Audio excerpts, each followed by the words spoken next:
ఆంధ్రప్రదేశ్ ఎన్నికల ఫలితాలు చాలా ఆసక్తి రేపుతున్నాయి.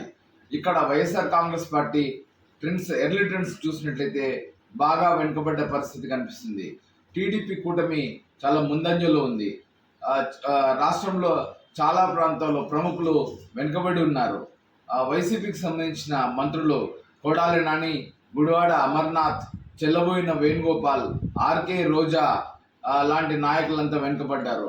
టీడీపీకి సంబంధించిన ముఖ్య నాయకులు చంద్రబాబు నాయుడు, పవన్ కళ్యాణ్, లోకేష్ అందరూ ముందంజలో ఉండగా జనసేనకు సంబంధించిన చాలా మంది నాయకులు, ఉదాహరణకు చూస్తే తెనాలిలో నాదెండ్ల మనోహర్, వీళ్ళందరూ ముందంజలో ఉన్నారు.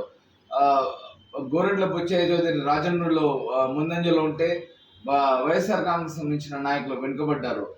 పురంధరేశ్వరి కూడా ఎర్లీ ట్రెండ్స్లో ముందంజలో ఉన్నారు రాజమండ్రి పార్లమెంట్ స్థానం నుంచి. ఆసక్తిగా మనకు కనిపిస్తున్న విషయం ఏంటంటే రాజంపేటలో కూడా కూటమి అభ్యర్థి, బీజేపీ పార్టీ నుంచి పోటీ చేసిన కూటమి అభ్యర్థి నల్లారి కిరణ్ కుమార్ రెడ్డి, మాజీ ముఖ్యమంత్రి, కూడా ముందంజలో ఉన్నాడు.